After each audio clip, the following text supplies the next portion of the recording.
This is Business Beyond Bizarre, a podcast of the slightly unusual.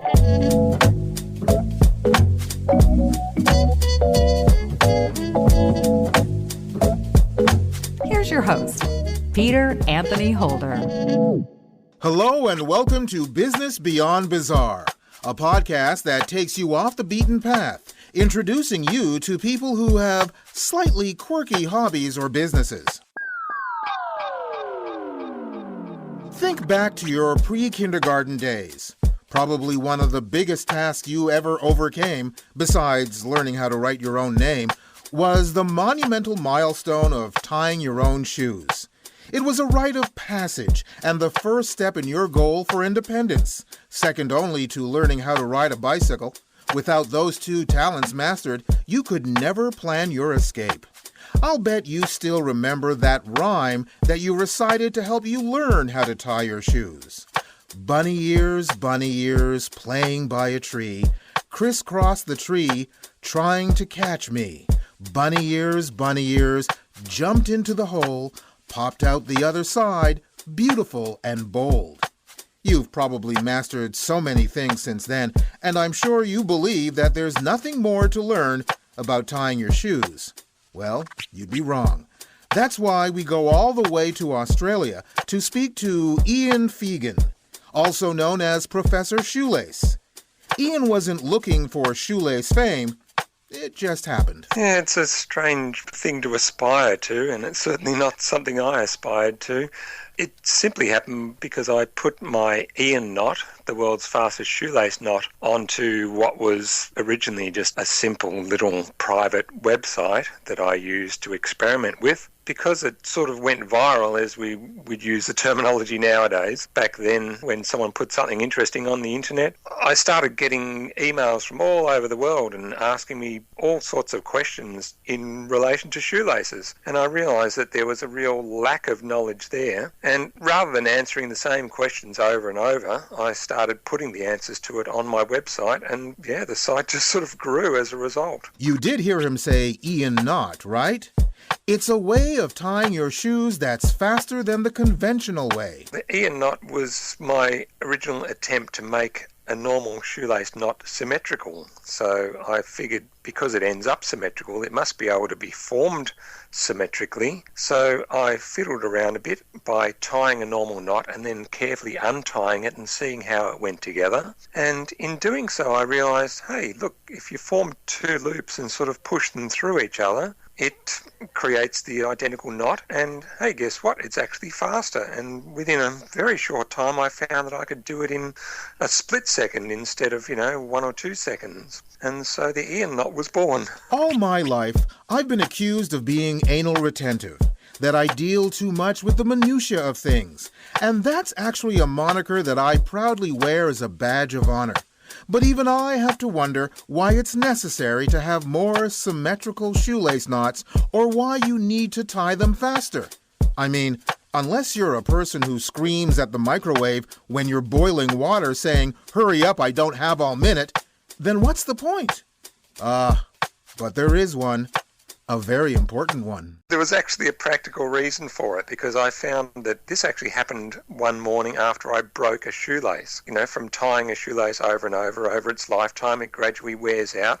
And I found that one end always wore out more than the other end. And the practical person in me figured, well, look, if I could make this shoelace knot more symmetrical, then I would spread the wear more evenly. And in fact, that's what's happened. Besides the fact that it's symmetrical and it has less wear and tear, the fact that you are actually doing much less work to tie the shoelace. I mean, it's literally a zoop, zoop, and it's done. There's much less wear and tear on the shoelace. And I haven't had a shoelace breakage for, 30-odd years. You can't argue with success. If any other person told me that they haven't broken a shoelace in 30 years, I would just assume that they switched to either loafers or Velcro decades ago.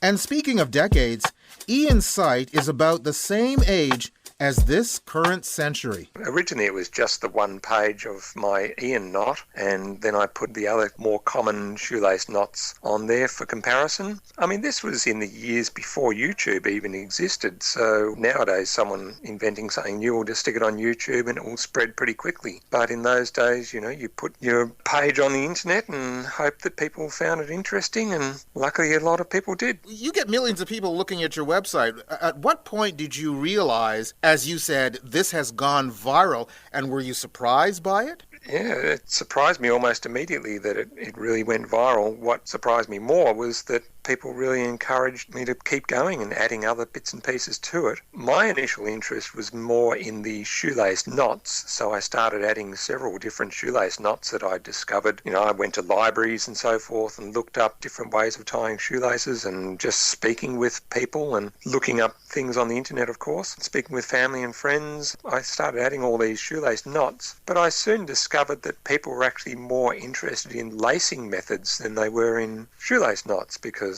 most people, a shoelace knot is a traumatic thing to learn as a child, and they're quite happy with the one knot that works for them. But lacing methods offer enormous flexibility, like to simply change the lacing method on your shoe can change its appearance or can change its functionality in quite fundamental ways. A guy known as Professor Shoelace has got to know all the answers, because he's bound to get a lot of questions. So what's the most asked query for discussion? Probably until I actually added it to my website, one of the most perplexing questions that strike people is, why do my shoelaces come undone? And this is invariably due to people tying a granny knot. A correctly tied shoelace knot should not come undone, but if you have the starting knot and the finishing knot in perfect harmony, then they'll keep each other tied. But if they're in discord or tied incorrectly, you'll end up with a knot that is unbalanced and will come undone, and that's called a granny knot. This is one of the most perplexing questions, and over the years that's been addressed on the website. I've had a granny knot page that I've gradually expanded over the years, and I've added a granny knot analyzer and all sorts of resources to ensure that people have all the information at their fingertips to make sure they're tying their shoelaces correctly. We usually, as you say, learn to tie our shoes at either 3, 4, or 5 years old, somewhere in that time frame. Can you teach an old dog new tricks? I'm just wondering. I've been tying my shoes for the same way all my life. Is it easy to learn a new way to tie your shoes, or is that... Because, I think we tend to tie our shoes literally by rote. We don't even realize we do them when we do them. Exactly. In fact, most people discover this for themselves when they start teaching a child for the first time, because they realise, I don't even know how to break it down into the separate steps anymore. It's become so second nature for me. They're standing in front of the child and they go, now you do this, and they've done about 3 steps in one go. Take, for example, the tying of the first loop. To actually create a loop involves holding the lace in one hand, grabbing it with the other hand, then using the first hand to sort of grab the middle of the loop, folding it down so that you've got the loop folded back on itself, and then with the first hand you sort of let go of the end and grab it in the middle. There's all these separate hand movements just to create a loop, and a child has to actually do this for the first time, and they're going, what do I do? Yes, we do things by rote, and learning a new knot can be just as traumatic as it was the first time round. Admit it. You were just looking at your shoes, weren't you? Through the years, Ian has received worldwide recognition and media attention for his site. Various different places like the New York Times and the Washington Post, various prominent papers and so forth have interviewed me over the years to just get a handle on why on earth someone would start a website about shoelaces. Probably because shoelaces have been perceived through the years as one of the most lowly of items. Even in the Bible, there's references to a shoelace as being the most lowly item, and that, someone's not worthy to even tie your shoelaces. It has always seemed strange to people that anyone would go to the effort of creating a website that contains all this information. But that's really the joy of the world, isn't it? That there's people for every single niche in the world. There's someone there to fill that niche. Yes, there is, Ian. Yes, there is. And Ian, you just keep putting your best foot forward. If you're looking to find Ian's site, just Google Professor Shoelace. It'll be the first thing that pops up. Business beyond bizarre. Here is one of those you got your peanut butter in my chocolate situations. There are times when, initially, you bring two things together and they just don't seem to fit right. Take the game of chess. It's one of the oldest and most popular games in the world. Been around forever, without nary a change or update. But when you add the word diving to it, well, that takes you to new depths. Eitan Ilfeld is the inventor of chess diving. That's you, a chessboard, and your opponent at the bottom of a pool. It's a thing, and there are even world championships. Eitan explains the rules from London, England. So basically, you're playing chess in a swimming pool. The board is submerged, so it's at the bottom of the pool. And instead of using a chess clock, serious chess players always use a chess clock. Otherwise, if you're in a bad position, you would just basically not move until your opponent gets frustrated. So you have to have some sort of mechanism to keep the pace going. And the mechanism here is very simple. Instead of a chess clock, it's your breath. So basically, you can think for as long as you hold your breath for each move. So you go down, you have to make a move before you come back up above water. And then your opponent, he or she, has to dive back down, and they have to make a move before they reemerge, and so on and so on. As soon as they come up, you go down, you have to make a move, and it just goes on until someone wins. It's normal chess. You're still playing chess, but you're basically using your breath, and it's quite physically challenging. Do you have to use any kind of special board? I would assume the pieces had to be a little bit weighted down so they don't kind of float away. Oh, yeah. So over the years, I've improved the customized boards that we use, where the pieces are weighted, and we've got very strong magnets on the pieces. So there's no way that the piece will, fall over because someone's kicking around and splashing in the pool. I mean, these pieces are very, very sturdy. It's one thing to create a new and daring game. It's another thing entirely to get others to literally take the plunge with you. So what was recruiting players like?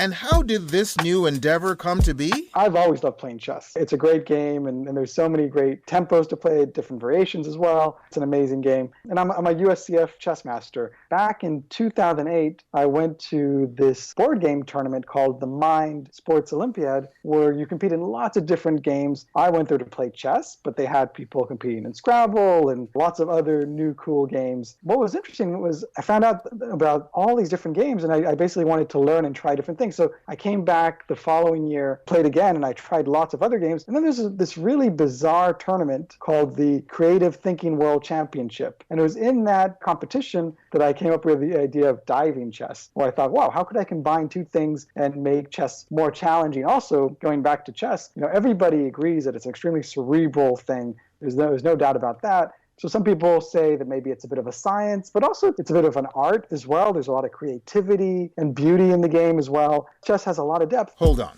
Did he just say that chess has a lot of depth? Oh, that's just too easy. Let's move on. Is chess really a game or a sport? Some people have tried to make the argument that perhaps chess is a sport. And this can be quite controversial. Obviously, being in good shape will mean that you'll probably do better in a multi-day tournament. If you play in a chess tournament, you get used to playing very long games. So you might be playing 2 games a day, 5 hours each. You might be 10 hours of playing. So being in good shape is important. There's no doubt about that. But is it a sport? I don't know. I'm not sure the chess itself, regular tournament chess, is a sport. But I thought, what can I do to create a version of it that definitely is a sport? How can I make it physically demanding and play with the idea of time? That's basically how I came up with diving chess. And I started off as a volunteer after falling in love with this idea of the Mind Sports Olympiad, where you play lots of games. I volunteered to organize some of the future tournaments. And since then, I've been running the annual Mind Sports Olympiad. Like I said, it's this amazing board game tournament and festival in London. And by running it, I also had a platform to introduce diving chess to a lot of crazy game players, basically, who are open to trying something new.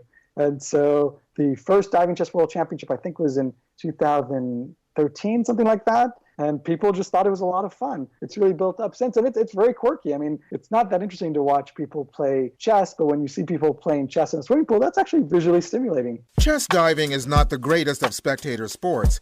I mean, the best part of it takes place at the bottom of a pool. But Eitan took some GoPro footage of his fledgling sport, and that's how it became, well, a bigger splash. I took some GoPro cameras and got some cool videos, and people were just extremely entertained by these videos. They started contacting me, and it already had a good amount of press over the last few years in a lot of places. Sometimes I'm even surprised to hear where people have seen it. And I've had people reach out to me also asking to buy custom-made diving chess boards. There's also been a lot in terms of the competition. I mean, it's gotten stronger and stronger over the years. We keep having newcomers, but also if you see some of our videos, you'll notice that it's actually not that easy to dive to the bottom of the swimming pool and stay down. You usually need to exhale in order to sink. So people work on different types of techniques to be able to do that. At the end of the day, how big can a sport like this get? Well, I mean, at the end of the day, I just want people to have fun, right? How big can it get? Anything's possible. I mean, there are a lot of swimming pools in the world and a lot of people who like chess. So I guess the sky's the limit. It's not something that I'm working too actively to promote. I just really enjoy running the World Championship every year. And if people want to know more about it and reach out to me, I'm happy to try and help out. Oh, Eitan, surely you must have bigger dreams than that. Don't you perhaps envision a day where people will say, chess on terra firma? That's so passé. So that would be very entertaining. First of all, I don't think that will ever be completely true because obviously there's different types of chess and I love traditional chess as well. But sure, of course it would be entertaining. And, if it ever became an Olympic sport one day, that would boggle my mind for sure. That would be amazing. Faster, higher, stronger. That's the Olympic motto. If you're willing to dip your toes into the chess pool, visit their website at divingchess.com. I hear the competition is going along just swimmingly. Next time on Business Beyond Bizarre. The Other Danish Guy is the name of a brand of underwear based in Finland. It's eco-friendly undergarments created from fabric that is made of discarded fishing nets. It's for the environment, so they're not just doing it for the halibut. And you'll meet a woman in Maine who has a very tiny museum. The only thing on display, umbrella covers. Perhaps it's a place you should save for a visit on a rainy day. This has been Business Beyond Bizarre, a presentation of Flying Fish Communications and Group Fair Play.